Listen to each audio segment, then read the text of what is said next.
రేపు ఈమెకు శిరోజముండనం జరుగుతుంది.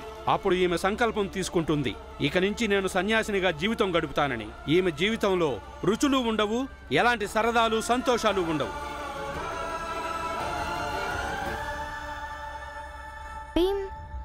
భోంచెద్దురా.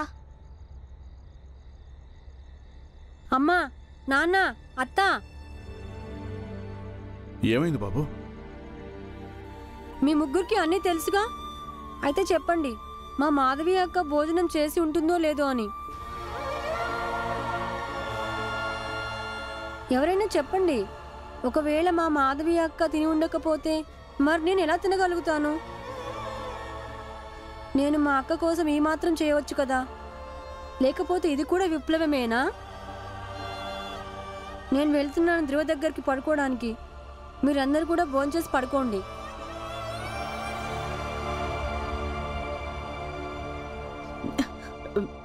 మీరా? అది మాధవి మాతో ఏమీ మాట్లాడడం లేదు, రాయిలాగా కూర్చుంది. ఒక్కసారైనా తను ఏడిస్తే బాగుండేది. అలా రాయిలాగా ఉండి ఎక్కడ పిచ్చిదైపోతుందోనని నాకు భయంగా ఉంది. తనకి భీమ్ అంటే చాలా ఇష్టం.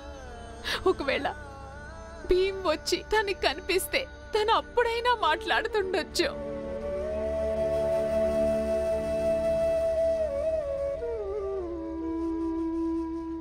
కానీ మీ భర్త గాని లేక గ్రామస్తులు గాని ఎవరైనా చూసారంటే ఎవరికైనా తెలిసినా అది మంచిది కాదు మాకు. మా అబ్బాయికి మీ అమ్మాయికి కూడా మంచిది కాదు. మీరు ఇక్కడి నుంచి వెళ్ళిపోండి. చూడండి, నా భర్తకి నేను నచ్చ చెప్పుకుంటాను. ఇక ఇప్పుడు ఈ రాత్రి చీకట్లో ఎవ్వరూ చూడరు. పగటిపూట వెలుతురులో మీ ఇంటికి రాలేనండి, అందుకే ఇప్పుడు వచ్చాను. నేను నా కూతురు జీవితం కోసం వచ్చాను. మీకు మా పరిస్థితి అర్థం కాదు. నేనేదో రకంగా నా కొడుక్కి నచ్చ చెప్పి ఆపాను. ఇప్పుడు ఈ విషయాల్లో తలదూర్చడు. నా కొడుకు ప్రాణానికి ప్రమాదం జరగవచ్చు. అసలు మీరెందుకు వచ్చారు ఇక్కడికి? మీరు ఇక్కడి నుంచి వెళ్ళండి. ఏం చెయ్యను, సమాజం కట్టుబాట్లని పాటించే స్త్రీని నేను. కానీ దానితో పాటు అమ్మని కూడా. నా కూతురి అవస్థని చూడలేకపోతున్నాను, అందుకే ఇలా వచ్చాను. నన్ను క్షమించండి. చచ్చిపోతే చచ్చిపోతుంది, అటువంటి జీవితం కంటే చావే నయం. ఆగండి.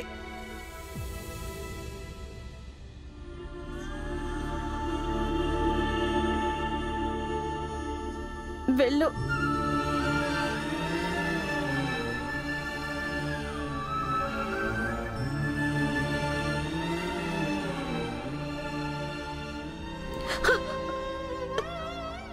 జాగ్రత్తగా వెళ్ళరా. మీరు మర్చిపోవద్దు, నేను కూడా ఒక తల్లినే.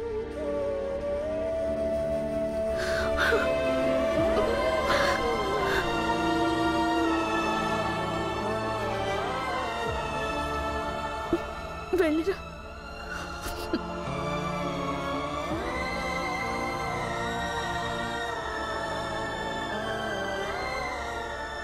ఈసారి మంచి అవకాశం చేతికి చిక్కింది.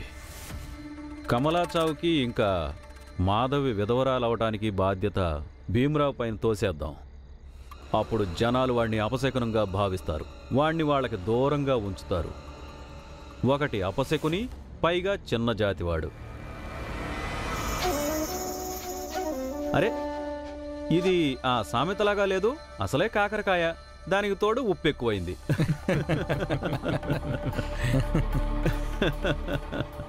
వాడిని ఒక్కడనే కాదు, వాడితో పాటు వాడి జాతి వాళ్ళందరినీ గుప్పెట్లోకి తెచ్చేసుకుందాం. వాళ్ళ ముందు ఈ సంఘటనను ఎంత పెద్దదిగా చేసి చూపుదామంటే వాళ్ళ మనసుల్లో భయం నాటుకుపోవాలి.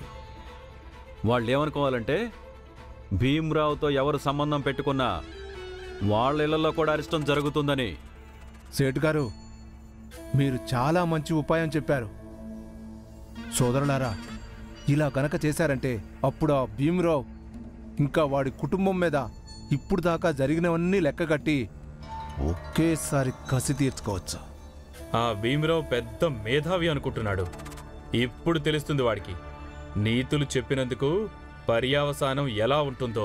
అయితే ఇక ఈ నిప్పు చల్లారకూడదు. ఆ నిప్పు చల్లారదు.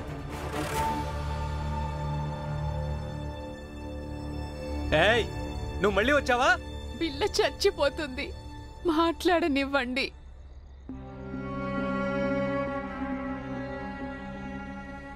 అక్క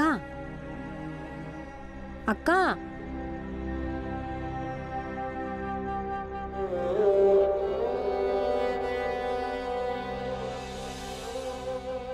అక్క, నా మిత్రుడు ధ్రువ తెలుసుగా? తను నాకు ఒక మంచి కథ చెప్పాడు. ఒక అడవి ఉందంట. ఆ అడవి లోపల ఒక గుంట ఉందంట. ఆ గుంటలో ఒక చాలా చిన్న చేప ఉండేదంట. ఆ గుంట దగ్గర ఒక చెట్టు ఉందంట. చెట్టు మీద ఒక పిచ్చుక ఉండేదట. పిచ్చుకకి ఇంకా చేపకి స్నేహం కుదిరిందంట. ఆ తర్వాత ఏమైందో తెలుసా? ఒకరోజు అడవికి నిప్పంటుకుందంట. అప్పుడు అడవి మొత్తం కాలిపోయిందంట. అప్పుడు ఆ చేప నీటిలో నుంచి బయటికి వచ్చి ఆ పక్షికి తోడుగా ఉందంట. చేప నీటిలో నుంచి బయటికి రాగానే గిలగిలా కొట్టుకుందంట. కానీ నెమ్మది నెమ్మదిగా అది మామూలుగా అయిందంట. అవి రెండూ కలిసి ఉండటం మొదలుపెట్టాయి. సుఖదుఖాలు కలిసి పంచుకుంటున్నాయి. వాటికి తెలియదు ఆ అడవి మళ్ళీ ఎప్పుడు పచ్చగా చిగురుస్తుందో. కానీ అవి ఎప్పటికీ కలిసే ఉన్నాయి. నాకు ఈరోజు అర్థమైంది. ఆ కథలో అడవి, ఈ సమాజం. నువ్వు పెద్ద జాతి దానివి, అందుకే పిచ్చుకవి. ఇక నేను చిన్న జాతి వాణిగా, అందుకే నేను చేపని. ఇప్పుడు నేను సమాజం ముందుకు వచ్చి నీకు తోడుగా నిలబడితే అప్పుడు వాళ్ళు ఎగిరెగిరి పడతారు, నానా రచ్చ చేస్తారు, నిన్ను ఇబ్బంది పెడతారు. అయినా కూడా నేను ఎప్పటికీ నీ తోడు వదలనక్క.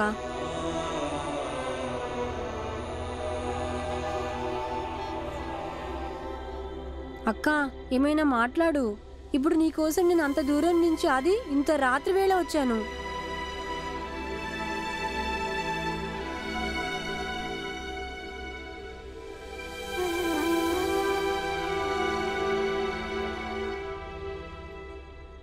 అక్క, ఎవరు ఉన్నా లేకపోయినా నేను మాత్రం ఎప్పటికీ నీ తోడు వదలను.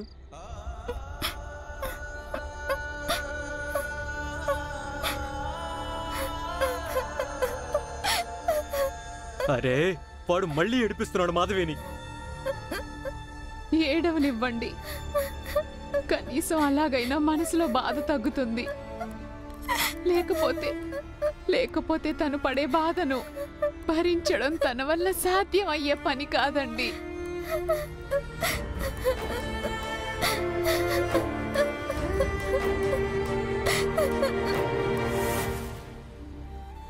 మీ అందరూ వెళ్ళి పడుకోండి. భీమాబాయ్, భీమిక రేపు ఉదయమే వస్తుండొచ్చు. అంటే ఉదయం దాకా అక్కడే ఉంటాడా? ఎందుకు? ఉదయం ఎందుకు? అంతసేపు అక్కడ ఏం చేస్తాడు? చూడండి, నాకు చాలా భయంగా ఉంది. వాడు వచ్చేటప్పుడు ఎవరైనా చూస్తే. భీమాబాయ్, మీరెవరు ఏమి కంగారు పడకండి. ఎవరు చూడరు. ఒకవేళ ఎవరైనా చూసినా కూడా ఏమీ అవదు. ఇద్దరూ కలిసి ఏడుస్తూ ఉంటారు, ఇంకేముంటుంది. అయినా భీమాబాయ్, వాళ్ళందరూ కోరుకునేది కూడా ఇదే. మన భీమ్ జీవితాంతం ఏడుస్తూ ఉండాలని. వాళ్ళకి ఏడ్చే భీము వల్ల ఇబ్బంది లేదు. వాళ్ళకి నవ్వే భీమ్ అంటేనే కడుపు మంట. వాళ్ళకి తప్పుకు వ్యతిరేకంగా గొంతెత్తే భీమ్ అంటేనే కసి.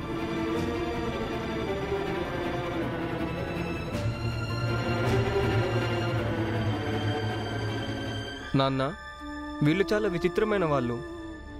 స్వయంగా వాళ్ళకే తెలీదు వాళ్ళకేం అవసరం లేదో. ఎప్పుడైతే భీమ్ పెళ్ళి ఆపడానికి వెళ్ళాడో, పెళ్లిలో పాల్గొనడానికి వెళ్ళాడో, అప్పుడు భీమ్ చిన్న జాతివాడు. అయినా అప్పుడు సొంత కూతురు నోదార్చాల్సినప్పుడు అది వీళ్ళకి చేతకాక వాళ్ళే భీమ్ని ఇంటికి పిలిపించుకున్నారు. అలా ఎలా రెండు రకాలుగా ప్రవర్తిస్తారు వీళ్ళు?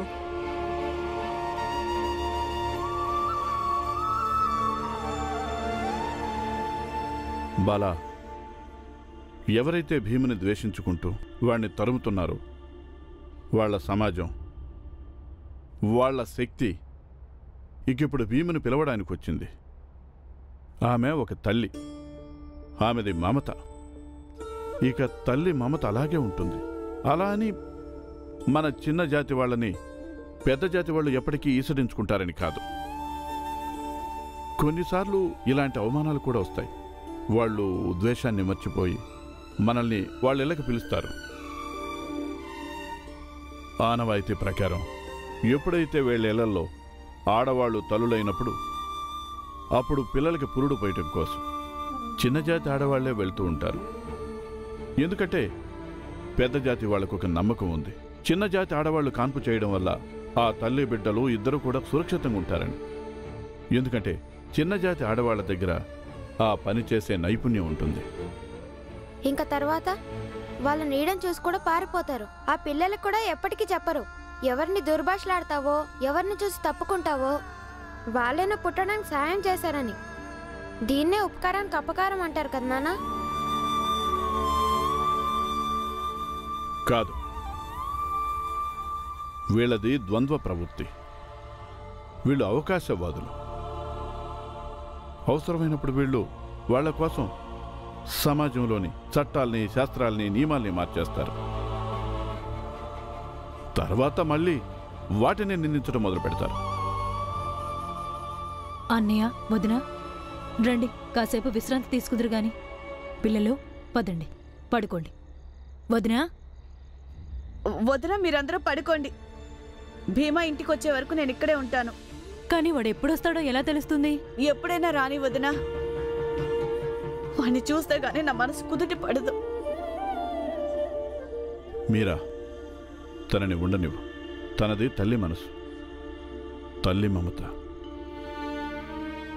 స్థిమితంగా ఉండలేదు. సరే పదండి పిల్లలు, పదండి, రండి.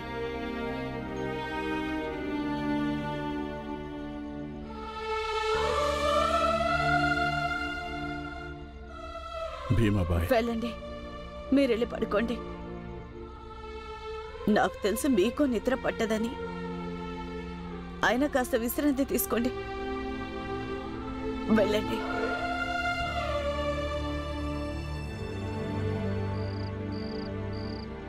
అక్క, కొద్దిగా తిను, లేకపోతే ఆరోగ్యం పాడైపోతుంది. వద్దు, నాకు ఆకలి లేదు. సరే, నువ్వు ఏడవడం ఆపేసే.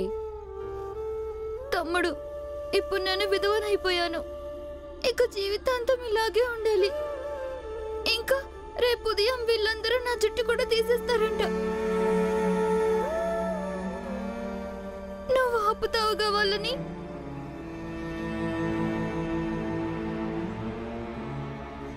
ఏదైతే జరిగిందో అందుకు బాధపడు, కాసేపు ఏడువు. నీ ఇష్టం, నువ్వేదైనా చెయ్యి. కానీ ఈ విషయంలో నువ్వు ఎంత మాత్రం తల దూర్చొద్దు. భీమ్రావ్, ఇక నువ్వు ఇంటికెళ్ళు. ఇప్పుడు తెల్లవారిపోతుంది. చెప్పు భీమ్, ఆపుతావా? మొత్తం ప్రపంచంలో శక్తి అంతా నీ ఒక్కడికే లేదు. నువ్వేదైనా చెప్తే అందరూ వినడానికి. భీమ్, ఆపుతావా? చెప్పు భీమ్, ఆపుతావా? చెప్పు భీమ్. మాధవి, భీమ్ చెప్పడం వల్ల ఇక్కడ ఎవరు వినరు తల్లి. చూడమ్మా, ఇదా దేవుడు రాసిన రాత. ఇప్పుడు భీమ్ ఏంటి, పైనుంచి సాక్షాత్తు ఆ దేవుడే దిగొచ్చి చెప్పినా వీళ్ళెవ్వరూ ఆగరు. ఎంత తొందరగా నువ్వు ఈ నిజాన్ని అంగీకరిస్తావో అంతే తొందరగా నీకు ఈ బాధ తగ్గుతుంది.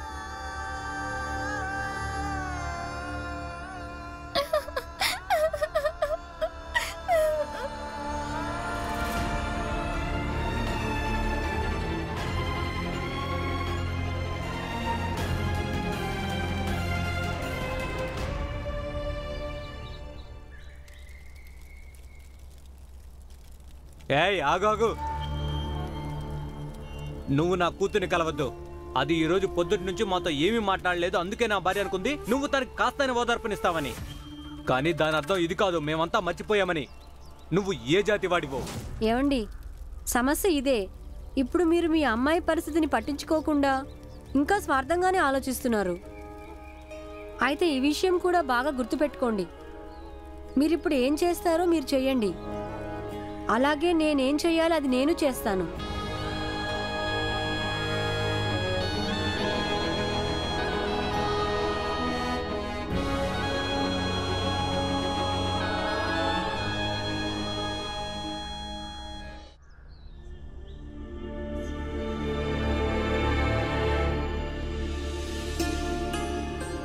అమ్మా అమ్మా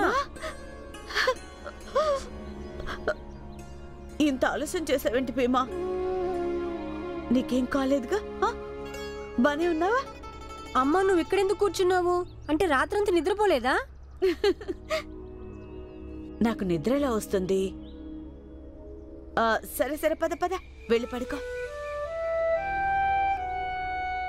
అమ్మా నువ్వు మరీను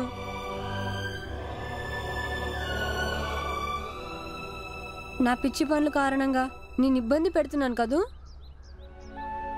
కొంచెం నన్ను క్షమించమ్మా.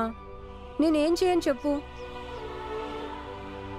ఎక్కడైనా ఏదైనా తప్పు జరిగితే నేను సహించలేను. తెలీదు అందరిలాగా ఎందుకు లేనో అని చూసి మౌనంగా ఉండిపోవచ్చుగా. నువ్వు చేసేది ఏది తప్పు కాదు భీమా, కానీ నేను మాత్రం ఏం చేయను. నేను మీ అమ్మని కదా, నీ గురించి దిగులుగా ఉంటుందిగా.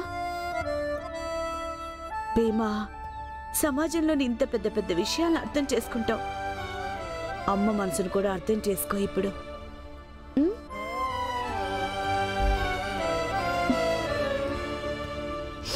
పద, లోపలికి వెళ్ళి విశ్రాంతి తీసుకో. పద.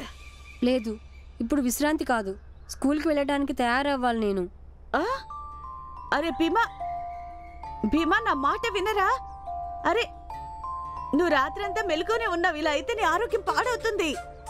అమ్మా ఆరోగ్యం ఏమీ పాడవదులే. అరే వాడు కొంచెం చెప్పండి. ఇప్పుడే ఇంటికొచ్చాడు, రాత్రంతా నిద్రలేదు, ఇప్పుడేమో స్కూల్కి వెళ్తానంటున్నాడు. అమ్మా నువ్వు కూడా నా కోసం రాత్రంతా మేల్కునే ఉన్నావు, ఇక ఇప్పుడు పగలంతా పనిచేస్తావు. విశ్రాంతి వద్దా? నువ్వు బాగా ముద్ర మాటలు నేర్చావు. నవ్వుతారేంటి మీరు? స్కూల్ తెరవడానికి ఇంకా సమయం పడుతుంది, కాసేపు విశ్రాంతి తీసుకో. అమ్మా తెలుసుగా నేను ఎంత దూరం వెళ్ళాలో అని. సరే అత్త, నువ్వు నా కోసం కొంచెం వేడి నీళ్ళు పెట్టవా? నేను స్నానం చేసి స్కూల్కి వెళ్తాను. సరే, నీ ఇష్టం వచ్చింది చేసుకో.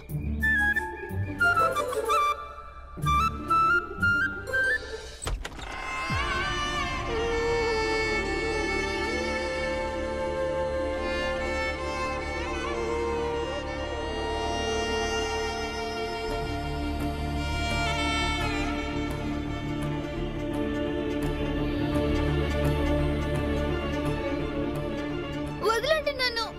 అమ్మా నువ్వేమీ మాట్లాడవేంటి? అమ్మా నువ్వు నా జుట్టుని ఎప్పుడూ మెచ్చుకునేదానివిగా. వదులు నన్ను, వదులు నన్ను, వదిలిపెట్టు. నేను నా జుట్టుని కత్తిరించుకోను. అమ్మా నువ్వేమీ మాట్లాడడం లేదెందుకు? నన్ను వదలమ్మను. అమ్మా నీ జుట్టు వల్లే చక్కగా ఉంటుంది. జడలు వెయ్యాలంటే చాలా ఇష్టంగా ఉంటుంది. నీది చాలా పొడవైన జుట్టు, నాగు పాములాగా. ఈ నాగిని నిన్ను కాటేస్తుంది. పండితులు గారు, క్షురకుణ్ణి పిలవండి. వెళ్ళు, ఇక నీ పని మొదలుపెట్టు.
అమ్మా వద్దని చెప్పు, నేను నా జుట్టు కత్తిరించుకోను.